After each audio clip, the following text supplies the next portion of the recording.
Today we have just received the indicative initial results for the cannabis legalisation and control referendum.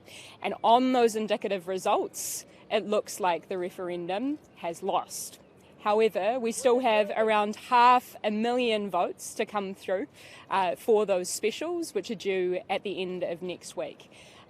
The kind of indications that I have heard from those who have been doing the calculations, crunching those numbers, is that we need around 67% of those specials to be skewed towards yes in order to put this at the post and to ultimately have that yes vote for the cannabis legalisation and control referendum.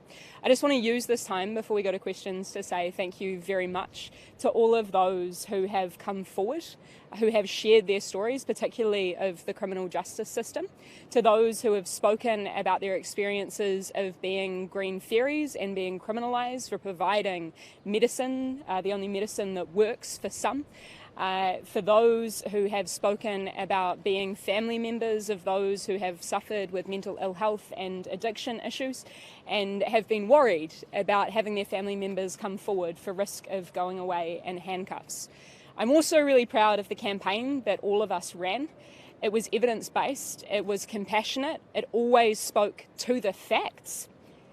And as far as that can be said, I'm also really stoked to be following in the footsteps of Green MPs who have always stood really staunchly in favour of evidence-based, compassionate harm reduction, legalisation of cannabis. The same cannot always be said for those across the parliamentary aisle.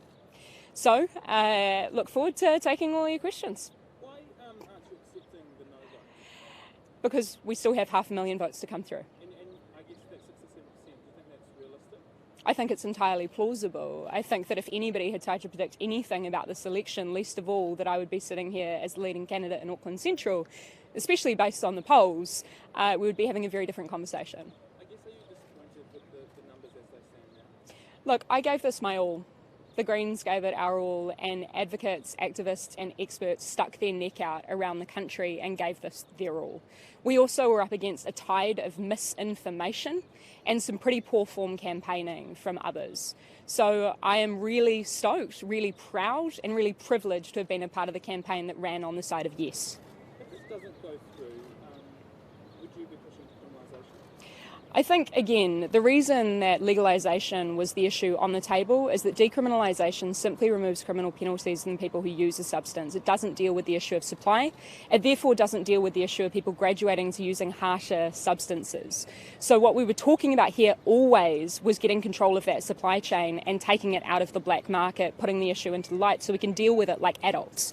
We will continue pushing for mature, responsible and respectful drug kind of law reform, because what has become incredibly abundantly clear is that the Misuse of Drugs Act 1975 is simply not fit for purpose. And actually on that, I would say that 2 reports commissioned by Labour Party ministers in the last term of government showcased exactly that. Those are the Safe and Effective Justice Review, Tureki by Minister Andrew Little, and Dr David Clark in his former position as Minister of Health on the Mental Health and Addiction Inquiry, or Hiara Oranga.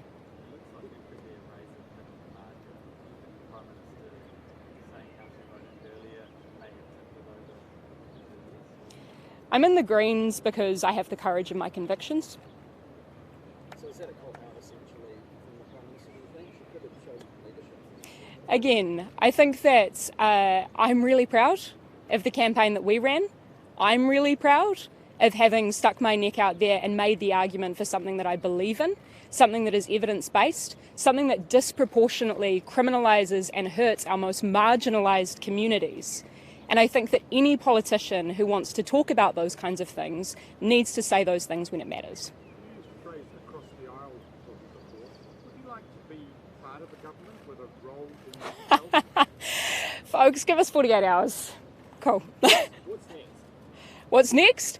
There's still so much work to do in terms of actually realising justice. You know, we have the so-called criminal justice system that penalises people disproportionately in marginalised communities, not just for cannabis, but for a range of different issues. And again, to refer to those two issues, or rather those two reports that I alluded to before, there is a roadmap for how we can actually tackle those issues and walk down the path of drug harm reduction, which I'd also note our Prime Minister raised at the UN in 2018, I believe, when she spoke about how the government had a commitment to drug harm reduction instead of the criminal justice approach. If you look at the trend in polling, it's going towards cannabis. So is there something that you put up perhaps next time round if there is a coalition?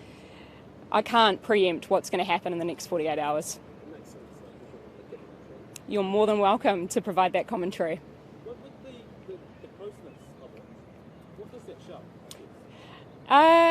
I mean, I can tell you what, I had always estimated that this was going to be a razor-thin margin.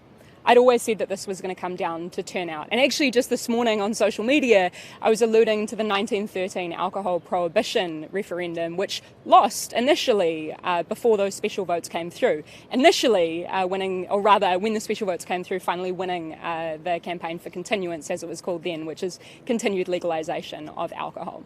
So there's every chance that this does flip when it comes to the specials, but again, it will be that razor-thin margin. I'm looking for the votes of those who have weighed up the evidence. You know, in the words of our former Prime Minister, Helen Clark, cannabis legalisation is a relatively counterintuitive notion in that if you don't like cannabis, voting no doesn't get rid of it. You know, whether you're 15 or 50, if you want to get hold of cannabis today, as you did yesterday, you can go do it. You're getting it from a tinny house that might upsell you to synthetics, which we know are once again emerging and really hurting people on our streets in this country. So there's a whole lot more work to do. Do you think if the Prime Minister stuck her neck out and said that she did vote yes, could it sway that? I'm in the Greens because I have the courage of my convictions. Cool. All right. Thank you very much.